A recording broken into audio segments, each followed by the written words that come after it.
क्या कोई कैमरा सच में कपड़ों के आर पार देख सकता था? सुनने में ये किसी साइंस फिक्शन फिल्म की कहानी लगती है ना?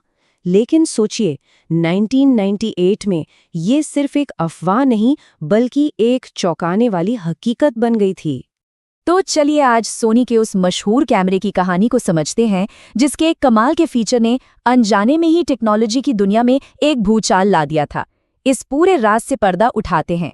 ये कहानी शुरू होती है 1998 में, वो दौर जब टेक्नोलॉजी को लेकर एक अलग ही जुनून था।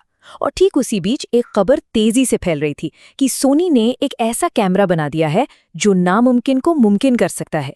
इस क्रांतिकारी टेक्नोलॉजी का नाम था नाइट शॉट।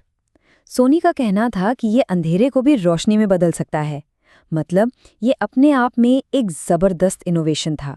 ये दिखाता था कि जहां हमारी आंखें देखना बंद कर देती हैं, टेक्नोलॉजी वहां से देखना शुरू करती है।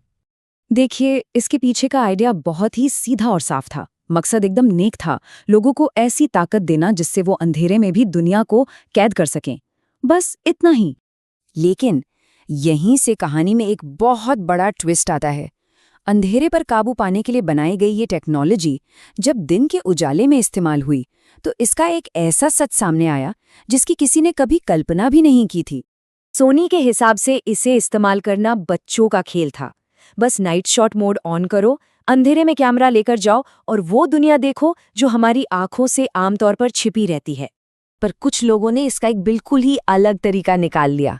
दिन की रोशनी में नाइट शॉट मोड, उसके ऊपर एक खास इंफ्रारेड फिल्टर और फिर कैमरे का रुख कुछ खास तरह के पतले सिंथेटिक कपड़ों की तरफ।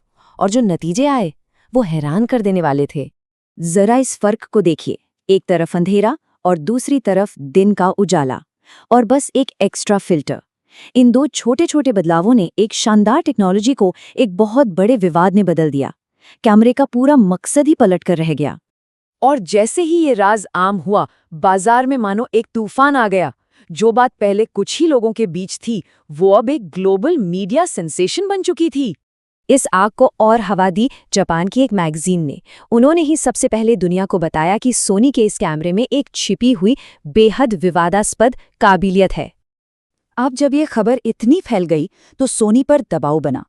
उन्होंने खुद इसे टेस्ट किया और फिर दुनिया के सामने वो बात मान ली जिसने इस अफवाह को सच में बदल दिया कि हाँ, सही कंडीशंस में ये कैमरा वाकई ऐसा कर सकता था।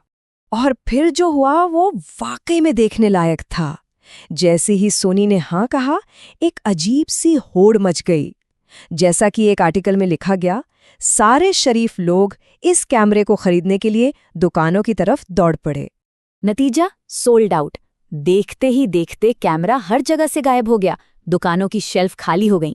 रातों रात ये दुनिया का सबसे डिमांडिंग कैमरा बन गया, पर बिल्कुल गलत वजहों से।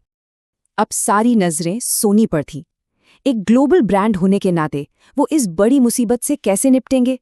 ये सिर्फ एक प्रोडक्ट की बात नहीं थी, ये उनके ब्रांड की इमेज का सवाल था। सोनी ने एक्शन तो लिया और तेजी से लिया। 1998 में विवाद शुरू हुआ और 1999 तक उन्होंने अपने नए मॉडल्स में इस खामी को ठीक कर दिया। लेकिन जो लगभग 70,000 कैमरे पहले ही बिक चुके थे, उन्हें कभी वापस नहीं लिया गया। तो ये था सोनी का फैसला। आगे के लिए प्रॉब्लम को फिक्स कर दो, लेकिन जो नुकसान हो चुका है उसे वैसे ही छोड़ दो। वो विवादास्पद कैमरे हमेशा के लिए बाजार में रह गए, एक ऐसी टेक्नोलॉजी की निशानी बनकर जिसका अंजाम शायद उसे बनाने वालों ने भी नहीं सोचा था। नाइट शॉट की ये कहानी हमें एक बहुत ही अहम सवाल पर लाकर छोड़ती है। आज हमारी जेब में, हमारे घरों में जो टेक्नोलॉजी है, क्या हम उसकी सारी काबिलियतों को जानते हैं, या फिर उनमें भी कोई ऐसा अनचाहा राज छिपा है जिसके सामने आने का हम बस इंतजार कर रहे हैं?